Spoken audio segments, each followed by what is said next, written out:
आज हम Bhagavad Gita chapter 15 the yoga of the supreme person के श्लोक 16 को कवर करने वाले हैं। रोज की तरह पहले मैं संस्कृत में श्लोक को पढ़ूंगी, उसके इंग्लिश ट्रांसलेशन को देखेंगे और मीनिंग को समझेंगे। तो चलिए शुरू करते हैं।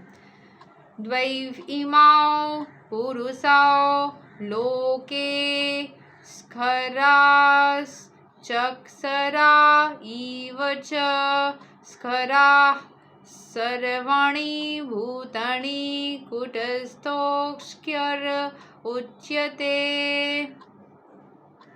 There are two classes of beings, the fallible and the infallible. In the material world, every living entity is fallible, and in the spiritual world, every living thing is infallible. मतलब जिसको जो दो classes of beings है, उसको या तो हम मतलब fallible and infallible, या तो वो इंसान जो है जब वो मटेरियल वर्ल्ड में रहता है तब वो मटेरियल वर्ल्ड में उलझनों में फंस सकता है, जब वो स्पिरिचुअल वर्ल्ड में रहता है तब वो उलझनों में नहीं फंसता है। ठीक है, यही चीज़ को देखते हैं एक्सप्लेनेशन के जरिए कि क्या समझाया जा रहा है। As already explained, the Lord in his incarnation as Vyasadeva compiled the Vedanta Sutra. Here the Lord is giving in summary the contents of Vedanta Sutra. He says that the living entities who are innumerable can be divided into two classes, the fallible and the infallible. The living entities are eternally separated.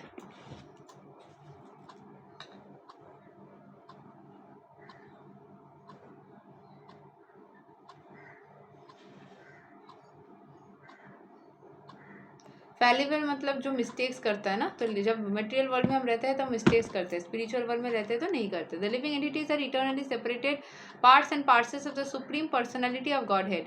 When they are in contact with the material world they are called जीवा भूता, and the Sanskrit word given here is स्खरा सर्वणी भूतणी, means that they are fallible, मतलब उनसे गलती हो सकती है। Those who are in oneness with the supreme personality of Godhead however are called इनफैलिएबल। जो भगवान के शरण में रहता है उनसे गलतियां नहीं होती है। इसीलिए तो यही चीज़ यूज़ करके बहुत सारे पाखंडी भंड लोग ऐसे बोलते हैं कि हम भगवान के शरण में और हमसे गलती नहीं हो सकती।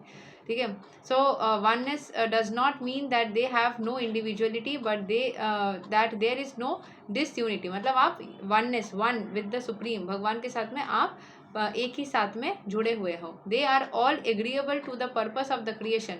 Of course in the spiritual world there is no such thing as creation, but since the supreme personality of Godhead as stated in the Vedanta Sutra is the source of all emanations, that conception is explained according to the statement of the supreme personality of Godhead Lord Krishna.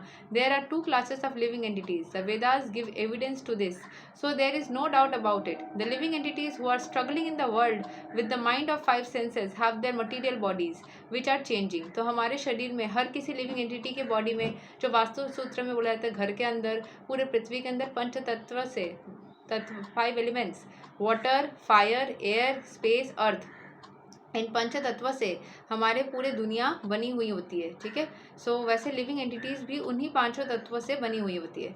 The living entities who are struggling in the world with the mind of the 5 senses have their material bodies which are changing. As long as the living entity is conditioned his body changes due to contact with matter. Matter is changing, so the living entity appears to be changing, but in the spiritual world the body is not made of matter, therefore there is no change. तो शरीर जो होता है वो मतलब matter से बनी हुई होती है, स्पिरिचुअल वर्ल्ड में वो मैटर से नहीं बनी हुई होती है, इसीलिए उसमें कोई चेंजेस नहीं आती है। In the material world the living entity undergoes 6 changes: birth, growth, duration, reproduction and dwindling and vanishing. These are the changes of the material body. But in the spiritual world the body does not change. There is no old age, there is no birth, no death. There all exists in oneness. सब एक ही जैसा बने हुए रहते हैं। जो आत्मा है उसमें कभी कोई बूढ़ा नहीं होता, कोई जन्म नहीं लेता, कोई मरता नहीं, हमेशा ही बना हुआ रहता है। शरा सर्वणी भूतनी, all living entity who has come in contact with matter, beginning from the first created being Brahma down to the small ant, is changing its body. Therefore they are all fallible. In the spiritual world however they are always liberated in oneness. Spiritual world में सब एक हो जाते हैं। दुनिया में जब हम आते हैं तो हम गलतियाँ करते हैं, हम अलग अलग बिहेव करते हैं, हम भिन्नियाँ बन जाते हैं, बट जैसे स्पिरिचुअल वर्ल्ड में हम जाते हैं हम सब कोई एक हो जाते हैं, भगवान के साथ में एक हो जाते हैं। तो यही तक है भगवद गीता श्लोक 16 और भगवत चैप्टर 15। अगले दिन हम चैप्टर 15 के श्लोक 17 को कवर करेंगे। तब तक के लिए हरे कृष्ण, राधे राधे, जय श्री राम।